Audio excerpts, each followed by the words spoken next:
The growing calls across the nation to defund the police. To end policing as we know it. Off the charts violence in New York City. 11 people shot in just 8 hours on Sunday. This is about the police officers who every single day put on that uniform and they run towards danger when we run away from it. Guys up. Getting up. Welcome to Failure to Stop, the #1 show where police meets society and culture. My name's Tansey, and I'm sitting with Drew Breasy, Andrew Baxter from Failure to Stop Comm Center. This is the #1 show where police meet society and culture. We do multiple shows on the Failure to Stop network for first responders, starting off the week Tuesday nights with Night Shift True Crime, Andrea Up Late, every Thursday. All the other news you need other than the job, besides the job. So you don't sound like an asshole to all your civilian friends over the weekend, giving you something else to talk about other than dead babies and domestic violence. Thursdays, Comm Center with Drew Breasy and Jay Bates, where they are going to take your calls, talking all things Dispatcher Jonathan and Officer Detective Drew Breasy. They're going to break down all sorts of dispatch, I don't know, I guess like dispatch audios, dispatch needs, call-in shows. It's a little bit funny, a little bit entertaining. It's brand new. First show was last night, and I won't say it went off without a hitch, but it was an excellent show, and I was thoroughly entertained. And that's what's fun about a call-in show. You never know what you're going to get. I like the anxiety of what that next call could be and what the topics are. If you want to support this show, we don't ask much. A rating and review on iTunes, a rating on Spotify. Maybe you hit the follow button on YouTube. Definitely hammer the like button if you were joining in live on the YouTubes or if you're just viewing this. But if you're a listener, you can join the Wolfpack for free, or you can be a paid member, which gets you into our Discord, gets you into some other social media perks and privileges that we are really ramping up here in 2023. So if you would like to support this show, all you have to do are those things. Rating and review, too simple. It's very easy. It's free content. Please leave us a rating and review. Speaking of rating and reviews, our producer, Elijah, do we have any ratings and reviews from this week that Drew Breasy could read for us? Well, I see one right here. It's from a name that I recognize as the Cincinnati firefighter Cheif, 21. We left it on the day after Christmas, 12/26/2022. This happens to be a 5-star rating. Now, if this were the Comm Center show that you watched last night, Cheif's my reading of his review would probably be muted, because that's exactly what his phone call was last night. However, this is not. This is the Failure to Stop show. This is the flagship show, breakdowns. And here is his review. It's titled, Gets Me Through. It says, I absolutely love this podcast. There are 3 exclamation points to emphasize his point. I love different formats and topics. It gets me Theo my shift through days off. And there are 4 exclamation points for that. And as I could say, because I know Jason personally, and plus he's a firefighter, he has plenty of days off. So obviously, Eric, we're doing the Lord's work because we're getting him through probably 300 of the 365 days of the year. He says, go ahead. I'm sorry. He also says that he is looking forward to what 23 has in store. He emphasizes that with 3 exclamation points as well. If it's, to my recollection, 3 exclamation points means you are getting laid. So if you are texting a significant other or somebody that you're courting and they say, can't wait to see you tonight, exclamation point, exclamation point, exclamation point, you're on the way to getting a sexual encounter is what I have learned over the years. It's true. 4, you might get anal actually with 4 exclamation points. So be careful when I feel like that's 5. Oh, is that 5? Yeah. Okay, Oof. that's 5. Okay, that's an odd number. 2, you get a beej or a handy J. 1, they're not that excited to be with you. Probably not going to last long. So, be careful with the exclamation points and how you use them. It is important. Is there any other reviews, Elijah? That only really counts, by the way, if the person who sent the text has eaten green M&Ms. Okay, this comes from Mincel. It was left in this year, January 4th. Oh, our first review of the year. Our first It is review the first of the year. review of the year. And in fact, the title is so appropriate because the title is 2023. It says, was really hoping Andrea would get better internet this year, maybe in 2024. She does. Next episode, she has it. She's got it. She just didn't have the adapter. We did over the break work on her internet. And we had it all set up like a true female, because she is a female. I mean, she's a blonde female. So, they get all the new things. And although they have a week off, we're going to wait till the night of the show to actually put the new equipment together. Instead of, Lord forbid we do it a week sooner, we'll wait till the night of. But that's just how it rolls. But this Tuesday night, she will have good internet. That sounds nothing like what Jonathan Bates and I did at all. Anything else, Elijah? No, we're all good on reviews. All caught up. Okay, great. Today's show is brought to you by ghostbed.com, ghostbed.com/Wolfpack. They have been a huge supporter of Failure to Stop since our first season. We are now in our third season, and we couldn't be more excited to go through this season.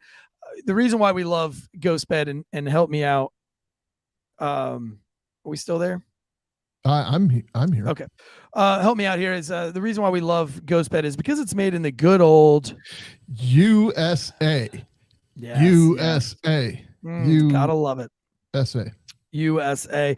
They have those cooling sheets and pillows with all the cooling technology. Everybody raves about them.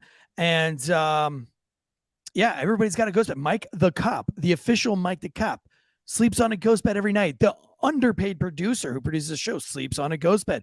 Right now, they're offering 35% off after the holiday sales, 35% off. So if you're going into the Valentine's Day holiday and you want to get that special someone something extra special, get her a bed, baby. Get her the adjustable base. Get her the cooling pillows. Get her the sheets.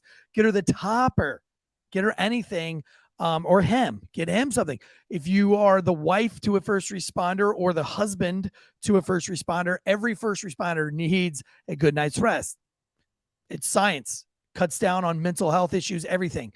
So if you want to have a better life, if you want your significant other to be better at their job, get them a Ghostbed. If you're a good supervisor, get your best employee a Ghostbed. It'll make them it'll make them better. Right now, go to ghostbed.com/Wolfpack. And that gets you 35% off, baby. Best beds in the biz. Made in the USA, of course. And that is my favorite. Right now, they've got 0% down, 0% financing. And that's if you have firefighter credit. If you have Jay Kiefer credit, you can afford a Ghostbed. I don't know. Jason might actually have a Ghostbed. I can't remember if he had one or not. They probably have like 12 ghost bunk beds in that fire department. Yeah, I think he's some kind of like a fire chief or something, and he can afford that shit, dude. Fucking make your firemen better second responders. Get those boys a bed that's made for real first responders. Get them that Ghostbed.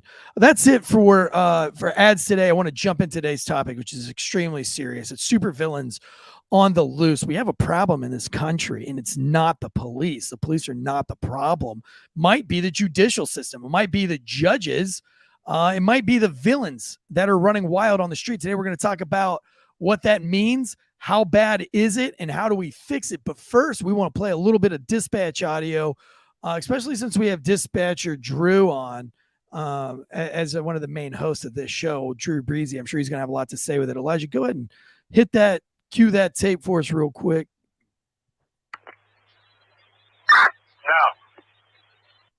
No. Do we still have him behind Thompson? Can anybody confirm anything there? 10-4. He was last seen jumping the fence going towards the office.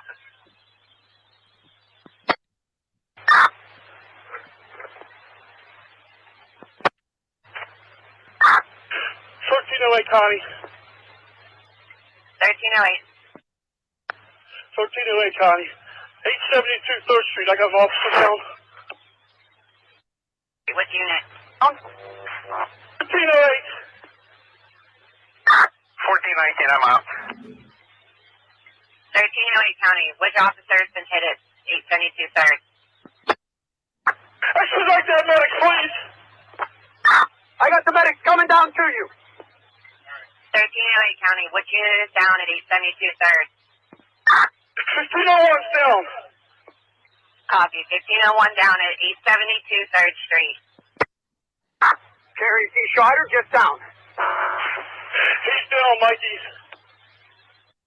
Connie, get a whole fire department. We got a gas leak here, too, for those shots being fired. Copy. I'll get the fire department started. Connie, secure the channel. Notified homicide. Copy. Channel's already been closed. Homicide will be notified. You know, homicide's already on the way. Connie, 3802K. Fermi County homicide to our location. Keep this whole channel secure. Copy. Channel is secure. County homicide is already on the way. We will start the fire department as well. Connie, get some more units up this way. You have all New Canaan and Westmoreland units coming your way also.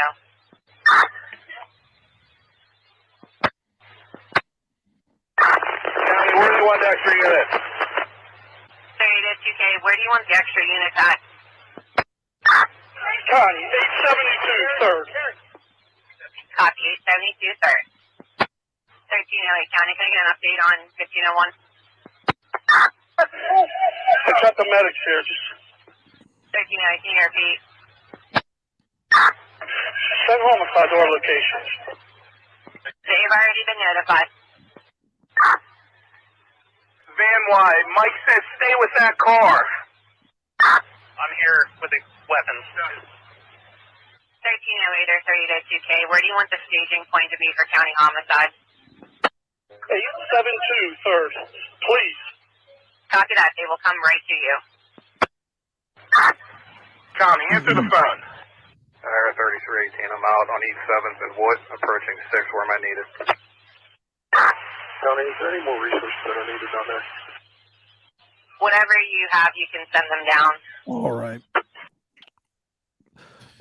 What you heard there was from an incident on January 2nd. That's in Brackenridge in Pennsylvania. It's just outside of Pittsburgh. The suspect had shot 2 police officers and then was fatally shot himself after a standoff. But what today's show is going to be all about is just this. Arron Swan, who was 28 years old, and he shot and killed the police chief of the town after a traffic stop that resulted in a foot pursuit. But what's more important here, and what we're going to talk about, is that Swan has an extensive career criminal history, to include an assault on a police officer, a very violent assault on a police officer, and also was accessory to a murder, if not the murderer, only 731 days before this incident. He's got robbery charges. He's got brandishing of multiple firearm charges. His criminal history goes back to his early days as a teenager, and he's now 28, and he's on the street. He was last arrested for possession or for stealing a Glock handgun. He was actually on probation for stealing a handgun. And as I've come to learn, and there's not a lot out about this case yet, but that is the suspected weapon used in this case. We have a real problem in this country, and it's not the police. And before I turn it over to Drew, the San Bernardino County also has an officer murdered this year. And the suspect was 44-year-old William Shea McCrae. He was convicted of a third strike offense last year and should have been put in the state prison for 25 years to life. But San Bernardino County judge lowered his bail, allowing his release, and later released him following an arrest, failing to appear at his sentence. This is a quote here, he should have been immediately sentenced to 25 years to life, Chief Bianco said. We should not be here today if the judge had just done her job.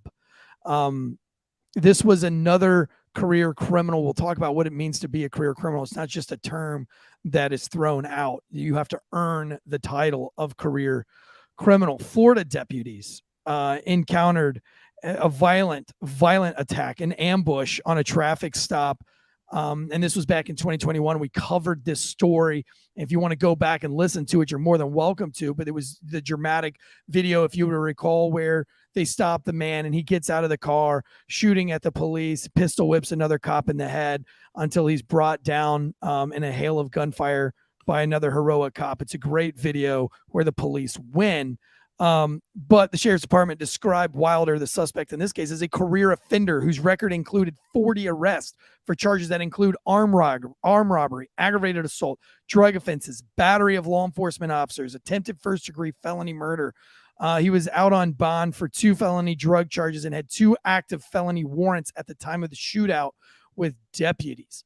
We have a huge problem right now, and it's not the police. It's allowing criminals or supervillains to roam the streets, and for what cause and for what purpose? What is the point in allowing people so many chances? It's almost as if it's a conspiracy in its own.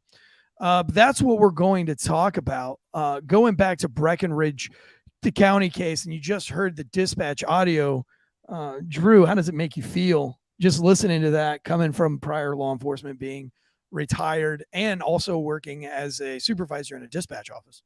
It's chilling, and to hear both sides, or to understand what both sides are thinking, makes it even worse, in my opinion. For me, I'm not saying woe is me. God rest the soul of Chief Justin McIntire. That's who lost his life that day, and then another officer was shot in the leg.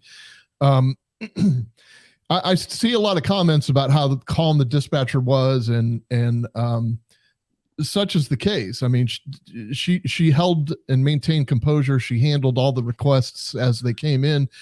But I can tell you from, let's just take it from the dispatch side first. From a dispatcher point of view, or from somebody who's running a communication center, I can tell you the dispatcher trauma comes in many forms. When you're on answering constant 911 calls, it's the repeated traumas that you're dealing with. From a radio standpoint, which is often different than the call takers, there is no more traumatic incident than the death of an officer. Now, we talked a little bit about it on Comm Center last night, but there is a certain, and it's been confirmed in some exit interviews I've done, because there's a high turnover rate in that profession, but there is a certain feeling, a pit in the stomach feeling of a dispatcher when they hear an officer in distress in any way, shape, or form, because they feel responsible. It's a sense of, I just sent that guy to his death. Now, it could be that the guy was the closest to the shooter. It could be that the officer was, just happened upon a robbery or whatever. But when you're working the radio, you feel like this kind of, in a St. Michael sense, kind of like an overwatch of these officers. You're supposed to keep track of them, and you're supposed to keep the people safe that are keeping everybody else safe. So that is probably one of the most traumatic things that you'll deal with, is the death of an officer on the radio. We had a couple instances. Of course, we had the horrific murder-suicide that took place over our airwaves a few years ago that the dispatchers had to hear. We also had a few, think about it, every time that there's a traffic crash involving an active officer, there's a dispatcher on the other end of that radio that's listening to what's going on. And when you can't get somebody to respond to you, that's why even as a deputy, sometimes you get irritated, or an officer, as you get irritated when they're calling you and calling you and calling you, and you're thinking, just shut up for a second. I'm just trying to get this dude's license. They can't see what's going on, and they start getting kind of a sense of anxiety that you're in some kind of danger, and they just want to get help to you because they feel responsible for you. So that's one side of this. That's the dispatch side of it. And I did see some questions. Niken asked, what does secure the channel mean? It means different things in different areas. One being, secure the channel just means don't let anybody else talk except for me right now, or don't let anybody else talk except for, the dispatcher is going to be the air traffic controller in that situation. Secure the channel can also mean hit a little button so this becomes digitally encrypted, so it's no longer available to the media and to any Joe Schmo with a scanner or somebody who's listening in over the internet. We're in the digital age of radios, and that's kind of where encryption of the voice comes over. There are public records debates over whether live broadcasts of police activity or fire activity should be just completely public record and you should be able to hear it in real time. There are major agencies in major cities that are pushing back on that because it's a safety issue. So, they're chasing this guy on foot. You don't want the media to know where they are. You don't want the media to know what they're doing. It's not a matter of shielding them from what we're doing, like we're doing something nefarious. It's a matter of the safety of the people that are actually doing the chase. We also got to remember that these criminals, a lot of them all have police scanners. Right. They have the apps on their phones. Even before the apps on their phones, they had scanners, and any good criminal and any good person that's committing crime on a daily basis. And usually this is like the most unsuspected person, right? It's the kid that looks like a huge raging piece of shit on the side of the street. He's got a scanner in his pocket. I've pulled over many people or got out on a voluntary encounter and could hear their little phone in their pocket giving out my dispatch. If you have that going on in a foot pursuit, that allows other career criminals to hide or to help in the escape. They can pick him up in a car. If you're giving out the dispatch, he says, hey, we're heading south, and he looks like he's dipped into the woods. Let's get another car around to the cul-de-sac on the back end of this wood line. Well, if you're a smart criminal and you've got a moped, you might be able to get to that cul-de-sac first. So there's a reason why securing the channel also makes, like, if you have several districts, we do here in Raleigh, we have 4 districts. We're going to take all the rest of the radio traffic and send it to another district, and then just secure this channel for this exact foot pursuit. You got to remember, guys, this cop's got shot in the face. He's dead. We're in a foot pursuit with a violent criminal. That doesn't mean that the rest of the city stops committing crimes. So here's where I bridge the two worlds, because the dispatcher keeps asking over and over and over and over, who's down? And I'm telling you, as an officer on the street, even having been in the position of a dispatcher, sometimes you're just like, hey, leave it alone. I don't want to talk about this right now. Like, I know what I got. You don't need to know. But that's incorrect, because that dispatcher is trying to account for every single officer that's out there. So she's not being nosy. She's actually responsible. You can't send Drew as a check-in if Drew's got one between his eyes. That's exactly right. And so that's, people keep asking, is 1501 accounted for? Is 1501 accounted for? That's obviously Chief McIntire's radio number.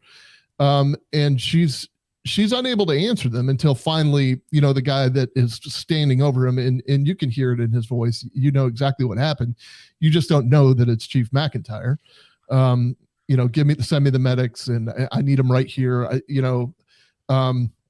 All she's trying to do is keep account of who's missing. She already knew that 1501 was missing. So that now you have the officer standing over him. And listen, the drama of this whole thing is he's dealing with one of his coworkers, maybe one of his friends. I don't know. I don't want to downplay it, him standing over his friend, and we're, again, the root of the topic of today is supervillains on the streets, right? But we're just trying to paint a very detailed picture before we jump into this. When you hear that audio earlier and you heard the stress in the officer's voice and kind of the panic, you can feel it, right? Like you can feel that in your soul. It's not like you're working at Food Line when you're a cop. Right? There's very little camaraderie in working at Target with somebody. There's very little camaraderie in working at the United States Postal Service. There's little camaraderie if you're working for Amazon, but the camaraderie you have as a cop is very similar to the camaraderie you'd have on a football team. And we saw the stress and we saw the emotions this week on the Buffalo Bills football game. But being a cop is not a regular job. These aren't just your regular coworkers. I saw a lot of people say, why do we make such a big deal when a cop dies? It's a big deal because it is a brotherhood, and you work with these guys in the most stressful situations, and your highest of highs in your life are with these men. The lowest of your lows are also with these guys.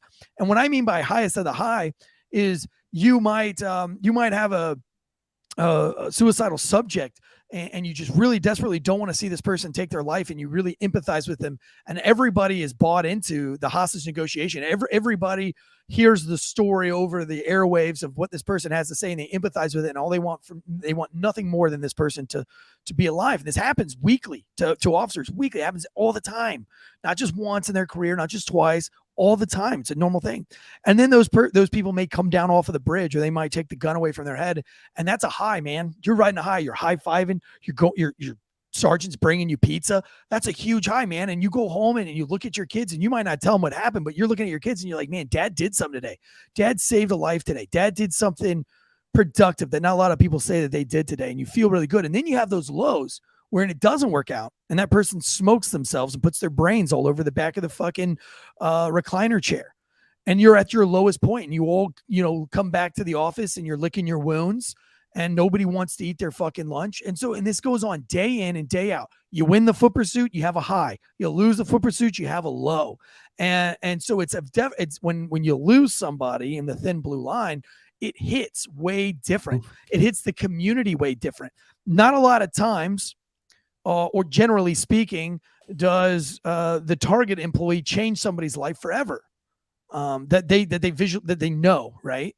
Not oftentimes does the garbage man change somebody's life forever that he knows, right? But a police officer can go in and talk to a kid who's going to talk to another kid who's going to talk to another kid who's going to talk to the school, who's going to put it on the social media webs, and that one officer is going to touch several lives over the course of his career.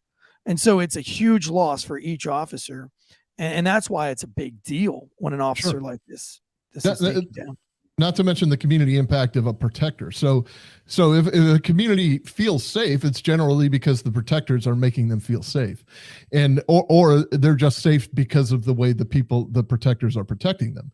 If we can't even protect the protectors, not to say that, a million times, but it's a sign of perhaps things aren't as safe as you think. If the cops can't even go down the street without being attacked, it's a sign of the times, and it's a sign of safety. Now, there might be a little bit added fear, but and I think to your point too, Eric, I think when you deal with an officer death, especially when you show up on the scene, I think everybody, at least in a department that has a soul, has a moment of, that could have been me. That easily could have been me. It's never necessarily just the unsafe guy that gets killed, or the unsafe girl, or whatever. It doesn't work that way. God has a plan, and you might be chosen in that moment. How many stories do you know of? And I'll ask the chat, where the officer was killed by a career criminal, and he shot him in the right place. And I say the right place, I mean just the area that's not protected by the vest. So, like this little area here, or just the perfect shot. We had a Polk deputy that was killed by another deputy accidentally at a search warrant because it just hit where the vest wasn't. That vest isn't 100% coverage. So it's not always the unsafe cops that die. So we all know how vulnerable and how fragile we are. Yet we just strap on the vest and put on the badge, and we just go out and protect like it's our job, because it's our job. So when you actually see that, when you're standing over and a friend of yours has their head blown off, if you'll notice too, he had a moment of gravity where he had to take a look around. It was probably a surreal moment for him anyway. And he's like, hey, we need the gas company out here, because there's bullet holes where the gas, we're in the gas pipeline. So think about having to think about the guy you're standing over, who is your peer, thinking about, is this gas line going to blow up? And then let's think about the third wild card here. The fucking felon who's out shooting cops and just killed your buddy, and you don't know where he is because you're hearing on the radio he hadn't been captured yet. He's not. We're not safe yet. Yeah. Now, not if that's not enough, this was their chief. This was their police chief. This was the Brackenridge police chief. This incident started around 2 p.m. on Monday. And I'm taking this article right now from WTAE.com. The incident began around 2 p.m. on Monday. Swan first encountered Harrison Township officers. Swan is going to be your suspect here. Police chased the suspect on foot for several hours in the vicinity. At around 4:15 p.m., Brackenridge officers encountered the suspect at the 800 block of 3rd Street. 2 shootings followed the foot chase. One where the suspect was encountered on 3rd Street and the other several blocks over on Brackenridge Avenue. Police said McIntire was shot and died at the scene. Tarrandon officer Jordan Saranghost was injured from a gunshot to the leg. He's in good condition at the local hospital. Police said that Swan then walked into a home and demanded car keys, taking a 2014 Subaru Legacy from the 1100 block of Pacific Avenue and fleeing the area. The individuals whose car was stolen were not injured. Multiple police departments, including SWAT, responded to the scene, actively searching for Swan, who was considered to be armed and dangerous. According to police, Swan and the stolen vehicle were found in Pittsburgh's Lincoln Limington neighborhood. Now, I spoke with an officer that was involved in this incident. He wants his name to be redacted here, so it's not anonymous. I know him. Well, I don't know him personally, but I spoke to him on the phone and through emails. He told me that Lincoln Limington neighborhood is probably not the safest of neighborhoods. You can imagine what kind of neighborhood that is in the inner city. Police located the car, attempted to stop it, and the chase ensued. Swan allegedly crashed the car, got out, and ran into a nearby wooded area. While attempting to run from the wooded area, Swan allegedly fired at officers. Officers returned fire, hitting the suspect, who died on the scene from his injuries. And a Pittsburgh officer sustained minor injuries, which was shrapnel. Of course, the news called that out as a 3rd officer being shot, but it was later they came to find out that it was just shrapnel. Now, all of this comes on the heels of why I wanted to talk about that. And it's, it's sad that it happened this way, but in Riverside County, California, it made national news when their police chief got on the airwaves on the media, on the broad media, and literally called out the judge and the judge's decision to let go the 44-year-old William Shea McKay with a violent history stretching back to before 2000 that included kidnapping, robbery, multiple arrests for assault with a deadly weapon, including a 2021 car chase with California Highway Patrol, and he stabbed a canine dog. And this guy is not in prison. He was 3 strikes and you're out, 25 years to life, and he's out on bail, and he kills an officer, man. How we just talked about the severity of losing an officer. Now, how many of the 60 officers that were killed in 2022 were killed by repeat offenders that should be in prison? It's over 50%. It's over 50%. This guy, I'm sorry to interrupt, but no, this guy, when you say repeat offender, I mean, or you say he should have been 3 strikes and in prison and blah, blah.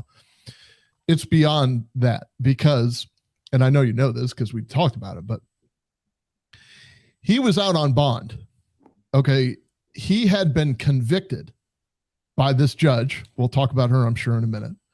He had been convicted in this judge's courtroom on lesser charges from a case involving it was like armed robbery and kidnapping or whatever. And it was, he was convicted of, I can't think of the term, but it was definitely a violent felony offense that would have earned him the 3 strikes that California has. California has a 3-strike law. And, if you 3-time convicted felon for certain felonies, it's a minimum mandatory of 25 years to life. So he was convicted in her courtroom of these charges. It's going to hit me like a ton of bricks when I remember what the charge was. So she actually gave him a bond before his sentencing because he wasn't convicted of the armed robbery and the kidnapping. He was convicted of these lesser charges. So she gave him a bond. Now, I can tell you this. I worked a case in Hillsborough County where 3 inmates were going to literally shoot their way out of the Falkenberg Road jail. They had a RCI who was going to smuggle a gun into them. We sold them the gun. It was a great case, the whole 9 yards. It was fun. And thank God nobody got hurt. One of the guys that was in there had just been sentenced. He was still awaiting placement in the Florida Department of Corrections. He had just been sentenced to 40 years for armed robbery. Now he's sitting in a local county jail after being tried and convicted of armed robbery for a series of robberies he did down in the city of Tampa. What do you think that guy has to lose by breaking out of jail or by shooting his way out of jail? He's got nothing to lose. He's about to do 40 years. The other two guys were murderers, by the way. So it's the same with this guy. He's a 2-time convicted felon. He one of the convictions involved fleeing a police officer and trying to kill a canine, trying to kill an officer, which is, I think, the same, attempted assault on a peace officer or something to that effect because it's a canine. So here this guy is sentenced to 25 years to life. He's provided a bond to go home. You could go home with your family and hang out and then just show back up for the sentencing. So he doesn't show back up for the sentencing the first time, and he's captured. And he goes in front of the same judge, and she grants him another bond. So he didn't show up the first time, and she's going to give him a bond for that. That's when he killed the deputy, when he was out on the second bond. He should have never been out the first time. He should have been sentenced right then and there. He shouldn't have been out the second time because, listen, the reason for a bond, if you're not familiar, the reason that we ask for a bond is if you're a flight risk, or we feel that you're not going to, or the criminal justice system feels that you're not going to show up to answer your charges. What better way of showing that you're not going to answer to your charges than not showing up to your own sentencing hearing? So this guy in no way, shape, or form should have been roaming the streets. I don't care what she set the bond at, because there are media reports that she actually doubled the minimum allowable bond and all this. I don't care. That guy should have been in custody. There's no reason that guy should have been roaming the streets, because, again, what does he have to lose? And what's every fear that you've dealt with as an officer who's, like the career criminal you're going to arrest? He's told his significant other, I'm not going back alive. I'm not going back to prison. And then your job, Eric, is to go arrest that guy. And my question here is why? Why is it that the criminal justice system feels the need to reduce every single crime that the police? I don't know of a case that I ever took in that they didn't cut a plea deal. And now I've heard, and I think what we're going to do is a follow up to this episode, because I'd like to get a DA in here. I'd like to get a DA and say, why is it that you feel like it's okay for these repeat offenders to get a break every freaking time? Right. When I get a registration violation ticket and I'm going to pay the whole ticket, and I was a cop and I've always paid my registration except one time, I don't get a plea deal, and I'm not even a repeat offender. However, you pull a scumbag on the side of the road that hasn't registered a car in 4 fucking years and, has a criminal history, with more issues than Sports Illustrated. And they're like, oh yeah, well, as long as you just pay it now, we'll go ahead and call this good. Why do they get to call it good and other people don't? Why is it that the career criminal gets all of what makes them so special? It's their manipulation of the system. Like, they know their way around the system. They know what to plead to, and they know what not to plead to. I had a guy that I arrested who was a part of a homicide. There is no doubt in my mind, and I can bring you witnesses that will tell you the same, that he was marching this other guy up the stairs to kill him. He didn't know that we were sitting. We were actually waiting for the other guy. Let's just say there was a skinny guy and a fat guy. So we're waiting for the fat guy to return to his apartment. This is when I was in narcotics. I worked in an undercover role. And we're sitting on surveillance waiting for this guy to return to his apartment. And the minute he gets back, we're just going to tackle him because he's a murder suspect. So he's walking up the stairs, but behind him is the skinny guy. What we didn't realize is that the skinny guy was already avenging the death of his buddy. He was going back up to get the dope money, and he was going to kill him when he got to the apartment. Before they got up to the apartment, we had them lay on the ground, blah, blah, blah. We had him handcuffed. The fat guy starts yelling, that guy, he's holding me hostage. He's holding me hostage. The skinny guy who I'm standing over just kind of looks up at me and says, I have a 45 in my waist. And I'm like, oh shit. And I reach in, and sure enough, he had a 45 in his waist. And I'm like, okay.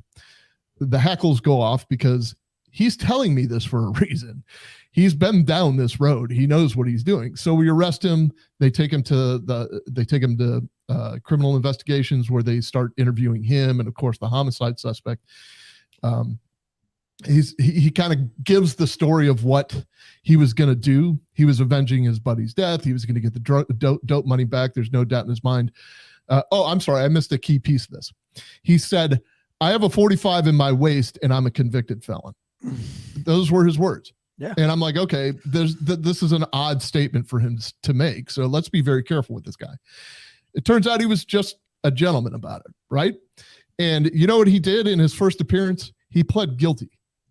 So I wrote a criminal report affidavit to put this guy in jail. I don't even think we got the paperwork back for felon in possession of a firearm. I think we charged him with whatever we charged him with, carrying a concealed firearm.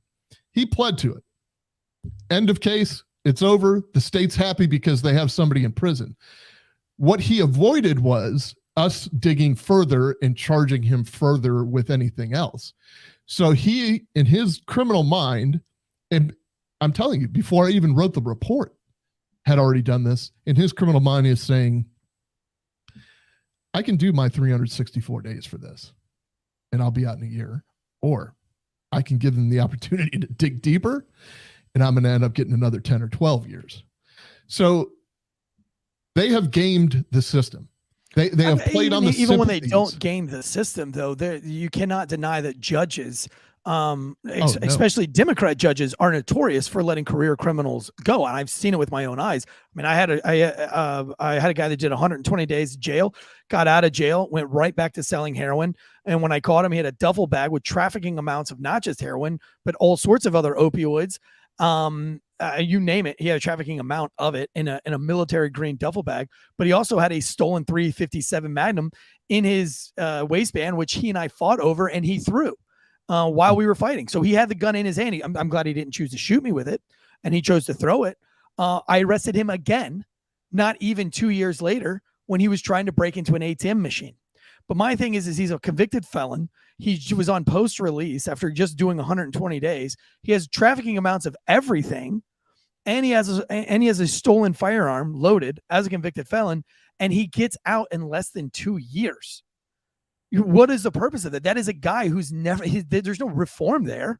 No, I don't care how expensive it is. That dude is like, that guy needs to go away for 5, 6, 10 years. The guy that broke my leg did 14 years in jail for attempted murder, got out 10 days later, breaks my leg, and tries to kill the same lady that put him in jail for the first time.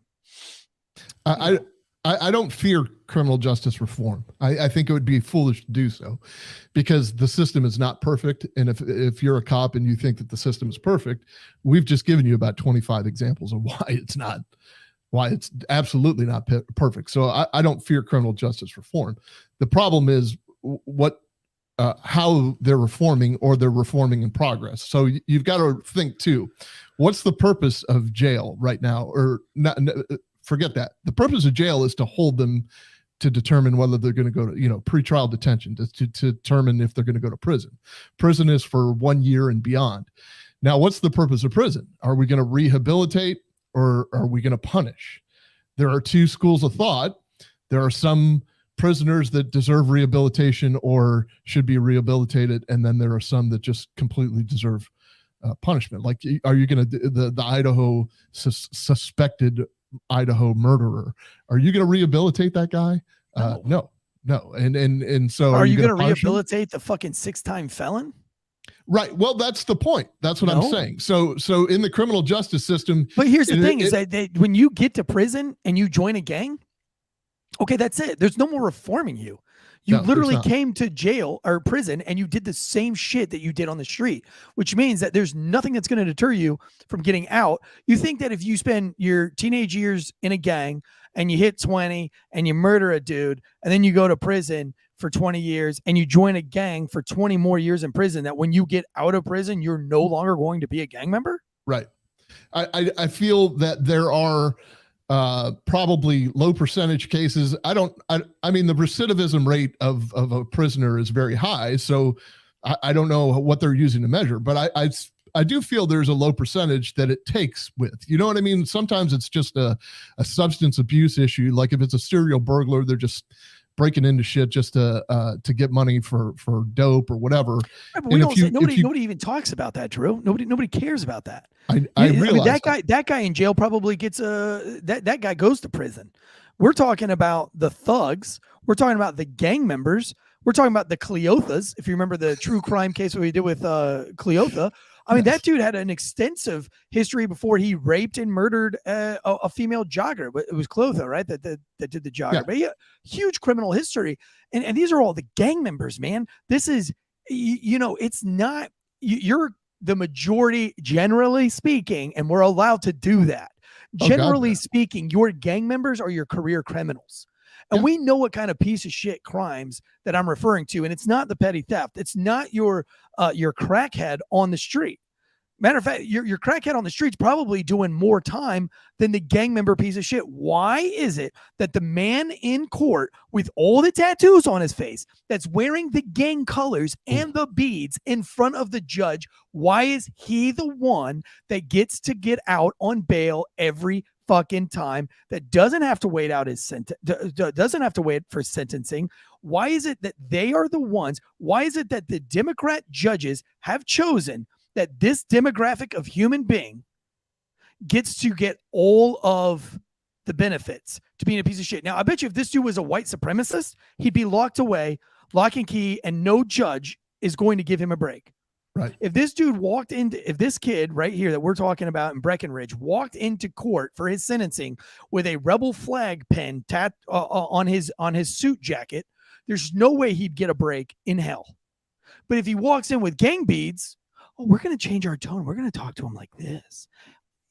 What can we do to get you to stop committing these crimes? I've heard it with my own ears. And I sit back in my, in the officer's seating area going, why are you changing the tone of your voice? You just had 4 white people with DUIs that just came up here, and you talk like you were fucking, I forgot her name now, but the chick that's on the news that's, hammers the Casey Anthonys and all those, but Nancy Grace. Why you go all Nancy Grace on on the college student with the DUI, or the 40-year-old white mom with the DUI.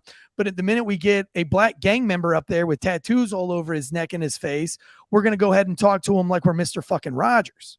Right. And I'm not trying to be, I'm not, this isn't a racist thing. This is a real thing. Go say, if you don't believe me, before you call me a racist and say, how dare I point this fact out, go sit in a courtroom today. Go sit there from 9 a.m. to noon and just watch the tone of voice. Unless you get a black judge, right? The black judges, our black judge in Raleigh, I'm not going to say his name, but most officers will know who he was. But, he refused to allow you into his courtroom if you did not have a tucked in shirt. Our detectives, our gang undercover detectives who would come in to watch a case but still need to maintain the fact that they're undercover, didn't matter. He'd say, tuck in your shirt. And they're like, we're just going to have to walk out, because if we tuck in our shirt, everybody's going to see our gun and our badge. Yeah, he didn't play around. Like that. Yeah. But you get a white judge won't do that. A white judge is like, oh, I can't do that. I can't have decorum in my courtroom because that's racism. I think that there may, so this is the vicious cycle that I see. This is the way Drew sees it, especially out in California. The system is stacked for the criminal in a sense, because the people that are making those decisions, the judges, have been exposed to the corruption of police from early 70s, early 80s, whatever. Okay. So why were they corrupt? Because the system was stacked against them, because everything that was happening, they decided that they just needed to cheat to win, and they handed it down from generation to generation. Let's talk about that, Drew. Let's talk about that, because I know a lot of officers from the 70s, and I've talked to a lot of cops from the 70s, and that always comes up as a point of contention. However, the mass majority of police officers, even in the 70s, became a police officer because it was more of a calling, almost like a priesthood, right? Like you're called to be a preacher. You know, FBI profilers said that almost the profile of a priest is almost the same profile as a police officer. They both have these callings that can't be explained. They have this faith in a system that they can't see, or it seems impossible. So they're very similar. Even back then in the 70s, the mass majority of cops weren't going around because they wanted to go beat up a black person. What they did was they got tired of seeing people of any color, and it just so happens that it was these low-income guys committing crimes over and over again, and it does frustrate you. And listen, when you're chasing a career criminal and he ducks into the woods, and you know that this guy's a huge piece of shit with a long rap sheet, doesn't matter if he's black, white, Asian, although I've never arrested an Asian, or Mexican or anything like that. And trust me, I wanted an Asian. I just never found one. None of them ever fucked up in front of me. But I have almost every other race. I even have like straight Africa. I even got a Brazilian once, Colombian a few times, arrested a French guy once, never an Asian. But you know, these guys that you know are a career criminal, and they dip out in the woods. Like all you can think about is, man, we're in the woods and nobody can see us. I'd really like to fuck start this dude. And you probably would. Most cops probably would if it wasn't for a fear of body camera or something like that. And I think what happened in the 70s was that, you know, you turn into a vigilante, and there wasn't any video cameras, and there was any police crimes. Yeah. But I don't know that the corruption rate was any more back then than it is now. I think this. No, I disagree. I think it was a lot higher back then, because if not, why would we have to reform eyewitness identification procedures, or why would why would there be because it was just easier to cheat the system. That's what I'm saying. But I don't know if so I should say, like, I don't know if their intent was any different than the intent is now. No, I get that completely. But they're more like baseball players. They're still playing baseball. They just want to hear the beat of the drum, so they know what pitch to throw. Okay, that's a great example. We're still playing baseball, but we're in a steroid era, right? So it's harder for pitchers to strike somebody out because you got dudes on roids who are cranking the ball 1,500 feet in back in the 60s. You know, George Herman Ruth, known as the Babe. He didn't take steroids. He just knocked the shit out of the ball. But he was one out of 50 players, whereas maybe 40 out of 50 players can knock the shit out of a ball now. So if anything, it's more transparent. We're paying for the sins of the previous people, and I'm not suggesting any of them. I'm not saying they're all bad people and that's the way it was and blah blah blah. So even if it's like the 97th percentile that was on the up and up or whatever, the 3% gave the judiciary a bad taste in their mouth. We experienced it here in the county where I live and work. We got 2 or 3 back-to-back cases in front of a federal judge that they determined were based in corruption, but weren't. It was simple mistakes. It was law enforcement procedure. It was whatever, but they swear up and down that we were all corrupt. And they do that on most almost every case that you get that's of some kind of significance. I mean, we look back at the OJ case, it was ultimate corruption. We look at the, what's her name back here? The Casey Anthony case, police corruption in there. And, and it's not, it's just the impossible amount of clerical work that cops typically see students aren't good at. So along those lines too. And I mean, I'm just saying once those federal judges, once it's in the water that, the Tansey County Police Department is corrupt, once they get that in their mind, any Tansey County officer that comes in there is corrupt. Sure. And you could be the best, you could be Saint Michael himself and say, no. And judge, by the way, it was your daughter that was the victim here. It doesn't matter. You're corrupt. And this is what happens.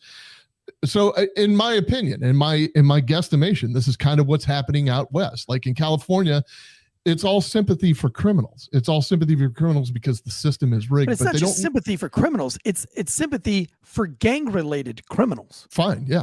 If you honestly, like if you had a black person and a white person that were both charged with embezzling money, both are gonna get the full arm of the law. I truly believe that. If you get a blue collar black guy and a blue collar white guy that get caught embezzling some kind of money, they're probably going to be paying back a fuck ton of money, unless they're rich, unless they're like stupid fucking rich, right? then they could pay their way out of this. But like if it's, more times than not, they're going to see the law enforced fairly, if you will. But if you have a black gang member who steals something versus just a white guy that steals something, the black gang member that stole something is going to get a huge break and a huge plea deal. The white guy's not going to get anything. So like, this whole white privilege thing when it comes to the court system, that's way gone. And there's no black privilege either, but there's gang member privilege.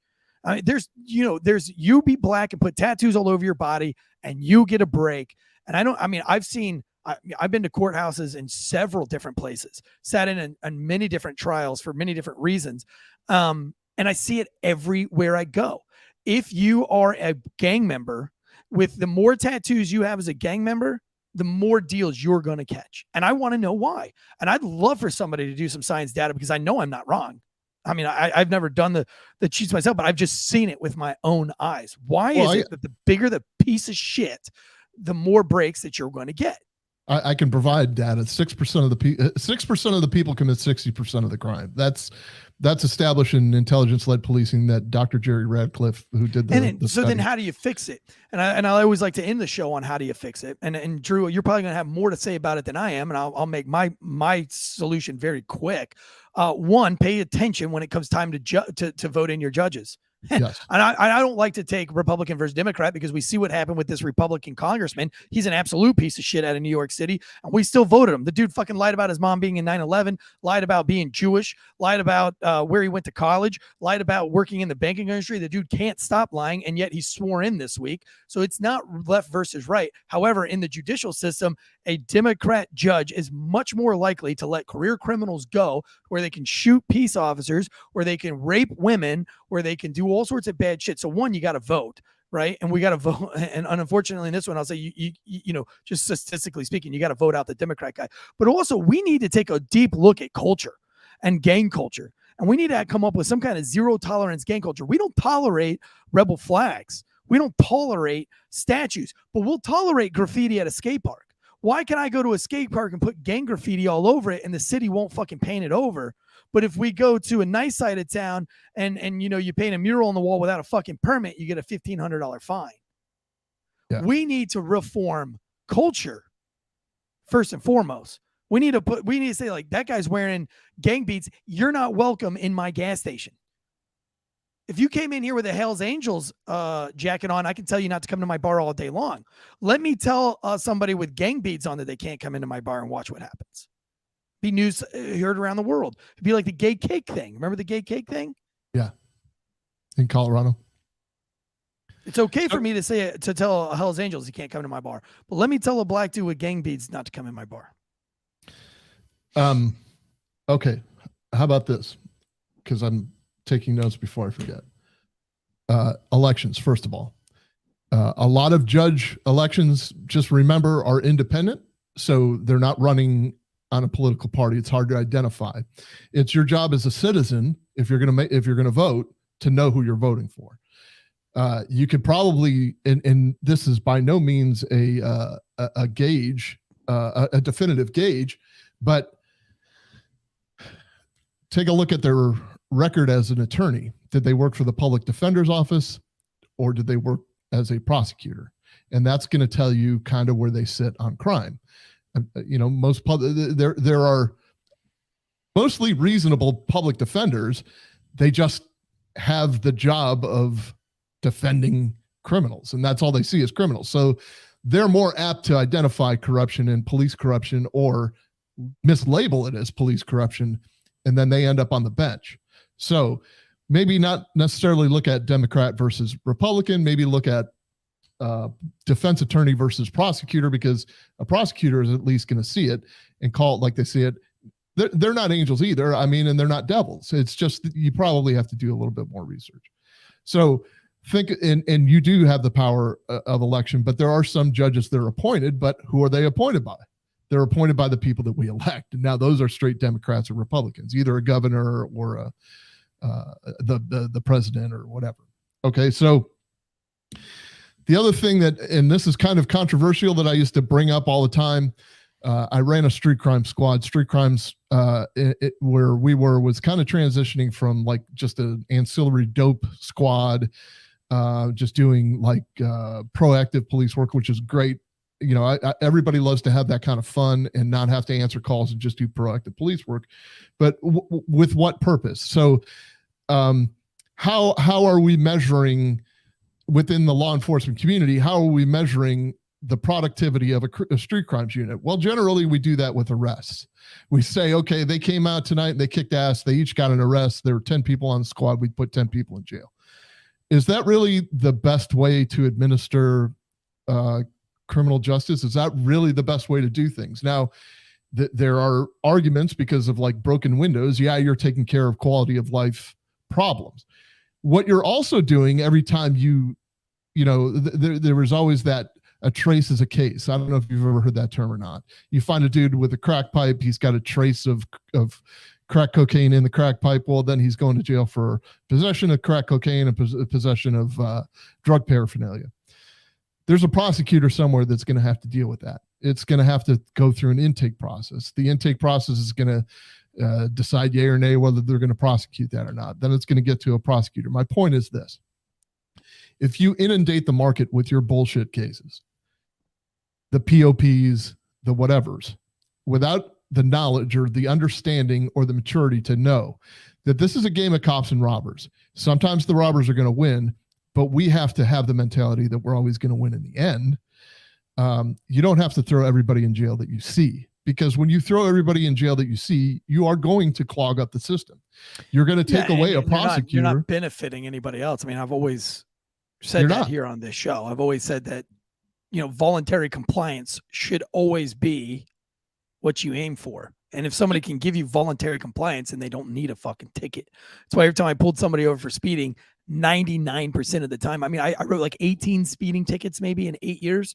It's like, what is that? Like maybe like that's less than 3 a year, or exactly 3 a year. You had to show me, and I would spell it out. I was like, look, if you tell me you're not going to speed again, and you let me educate you on why it's dangerous to speed and why I'm pulling you over, and you agree not to do it again, you'll come out of here with a warning. So before you open your mouth again by telling another mom joke, I'm giving you an opportunity not to have to go to get a ticket. And although if they made me laugh, we've had this discussion. Yeah, we've had although this discussion. If they made me laugh, they're probably going to get a break. Oh, I gave everybody a break because, it's, again, I'm not here to clog up the system. I'm not here to ruin your life. I'd rather you tell me I'm not going to speed again. I understand why it's dangerous and why I shouldn't flew through this school zone. I give you an opportunity to tell me why you did it. Man, I'm going to be honest with you. Like, I pulled out of that food line, which is ahead of that sign that's blinking over there. And had I known that there was a blinking sign over there, it would have reminded me. And I just didn't even think that it was 4 o'clock. Fair enough, homie. I believe you. You could be full of shit, but I believe you. Just tell me you're not going to do it again. I'm not going to do it again. And I agree with you that not clogging up the system is a thing, but it's not on us. I mean, it's not completely on us. But it is because, like going back to your point, we had a thing where we had a captain that said, I want to see blue lights all night. I don't want to see tickets. I don't want to see your number of arrests. I don't give a shit, but I want to see your blue lights and sirens on all up and down New Bern Avenue from 11 p.m. to 2 p.m. And I want people to know that when they're leaving the bars, when they're leaving the clubs, that New Bern Avenue is not where you go to fuck around after you leave the bar, because I'm tired of people getting shot on New Bern Avenue. I'm tired of the drunk drivers running into shit on New Bern Avenue. I want blue lights on. I'm not telling you to write tickets. I'm not telling you to give a DUI. And then he would say, if you give a DUI, you're off the street for the next 4 hours. So I'm not telling you to be off the street for 4 hours. That's part of the problem. But what I want to see is cars being pulled over everywhere, and I want to see blue lights, because all that the citizens need to see is a shit ton of blue lights. They don't need to know what's going on, but they'll see those blue lights and be like, yeah, not fucking around with that. And so we did it. And the lemon law was put into effect. And that is where we pulled cars over for any and every violation. And we gave them a warning unless it wasn't a lemon. So you're driving at 11 o'clock at night and you've got an expired registration, you got a taillight out, you're getting pulled over, and you're going to get a warning unless we walk up to your car and there's a strong odor of marijuana and your heart's beating out of your chest and, you jump and run. That's, you give us something else, we're going to take it. But majority of the time, you're just going to get a warning. We're just going to put on blue lights all up and down New Bern Avenue. Well, that lasted about 2 months. And that's where Wolfpack came on. The chief said, I see too much wolfpacking going on New Bern Avenue, and it stops now. Nobody was getting a ticket. Nobody was going to jail. But too many black people were being pulled over because there's only majority, 99% black people on New Bern Avenue at 11 o'clock at night. And they felt that was not good for statistics, even though the majority of the crime happens right there on New Bern Avenue. So, what's a cop supposed to do? Nothing. Right. Can't fucking put on your blue lights. Can't give warnings anymore. Now I got to make an arrest to prove that I'm not just pulling somebody over for no reason. Right. Two sides to the argument. I completely get that. I mean, how many guns? I just think that we're in a lose-lose all the time. I mean, that's part of being a cop, and I think that's where my passion for this comes, because it takes the citizens being outraged. It takes you, the citizen, not the cop. Why does the cop care if somebody fucking gets murdered that they don't know? They don't care. Citizens should care, because that could be you next. Yeah. You should be super pissed off that there is a huge section of the area that you live in that's dominated by crime, and you can go 5 blocks over. And why do we talk about that all the time? Why do we say, oh, right here is Busch Gardens, but don't go 3 blocks that way because you'll get fucking stabbed? Yeah. And we're okay with that? You're talking in 30 fucking years, nobody could go 5 blocks down the road from this Busch Gardens and fix that shit? Yeah, why? Ironically, a couple blocks from Busch Gardens is where Tampa police ran into they ran into a lot of trouble for over enforcing bike statutes. Just exactly what you're talking about. Because they're delivering drugs on bicycles. Yeah, exactly. I lived in Temple Terrace, and I was it was before I was a cop, and I was calling TK from Hillsborough, even though it's not his jurisdiction. But I'm like, dude, TK, these guys are over here fucking dealing. Like this is a goddamn McDonald's. Yeah. And the cops are just driving around, ain't doing shit. Like, what's going on, dude? And he's like, they can't, brother. They can't. We can't enforce bicycle rules. I'm like, this is fucking bullshit. This dude's a fucking pack mule. This guy looks like he's bicycling across the goddamn United States. And I know there's nothing in there but, heroin and fentanyl. He's basically driving around a pharmacy on his bicycle, and none of the cops give a shit. It's when you like the ingenuity of enforcement. So I say, Eric, we got a problem in this little area of town. I need you to come up with a solution. You go out there and recon for 2 or 3 nights, and you say, well, here's the problem. It's bikes. And we have a statute here in Florida that says if you're out past dark with a bike, you got to have a white light on the front and a red light on the back. We'll just start stopping them. Okay, so your guys go out, you start stopping them. You're getting guns, you're getting dope, you're throwing people in jail. It's predominantly a black area. Then the audit comes because somebody like the ACLU comes into town and says, hey, aren't you over enforcing bike traffic laws in that certain area of town? And they audit, and the newspaper does an article that specifically says there were 400 bike statutes. There were 400 bike violations handed out. 390 were to black people. 10 were to white people. So right, but go find a fucking white person in Temple Terrace riding his bicycle after 9 o'clock. That's the point. It doesn't tell the whole story. It doesn't tell about the guns. It doesn't tell about the drugs. It doesn't tell about the predominant mode of transportation within a certain, maybe 10 block radius. It never tells the whole story.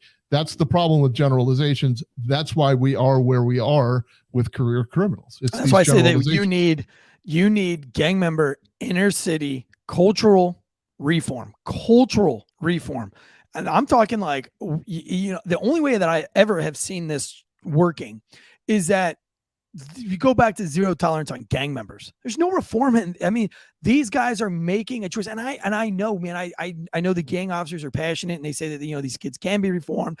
And I hear you, man. And when you can save one, then, that's fine. But that culture, with the music, right?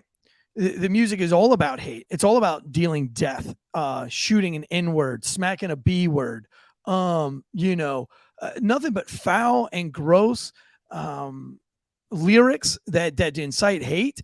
And you don't hear anybody. You don't hear any white person or going to war to get this kind of music taking off of the airwaves. But you'll get thousands of white people that'll go to a Marilyn Manson concert and walk in circles to get Marilyn Manson to go away, or to get Slipknot to go away, or to get any of these hateful punk rockers. I mean, I don't see any difference in those folks and the gang members who are writing these rap songs. I don't see a difference. And I think the only way that you change any of this is that you make gang culture just not fucking cool. And then you make gang culture says like, look, dude, if you come into my courtroom with gang beads on, you're fucked. If you're too fucking stupid to take your gang beads off in my courtroom, you are getting the absolute, because what you're saying is, yeah, I'm here, but I'm still loyal to the streets. And fuck you then, dude. I mean, that's fine. That's great. It's like what your wife says. You want to keep cheating on me, I'll leave. Who do you want more? That fucking bimbo bitch that makes you spend all your money on jewelry and necklaces, or me that's, the wife, that's mothered all of your children and things like that. You know what I'm saying? You pick and choose, right? And then you live with that. Okay, well, I'm going to pick the bimbo bitch, and then you're going to lose custody of your kids. You're going to pay 50%. That's a choice you make, but you make it. It should be the same way in court. All right. You want to go to court with your gang beads on, that's fine. Go ahead. But just know you won't get the maximum sentence. You can get all the bullshit, and nobody's going to tolerate, your shenanigans. Just a final word from me. If you want to address criminal justice reform, like I said, I would never fear that. The system is not perfect.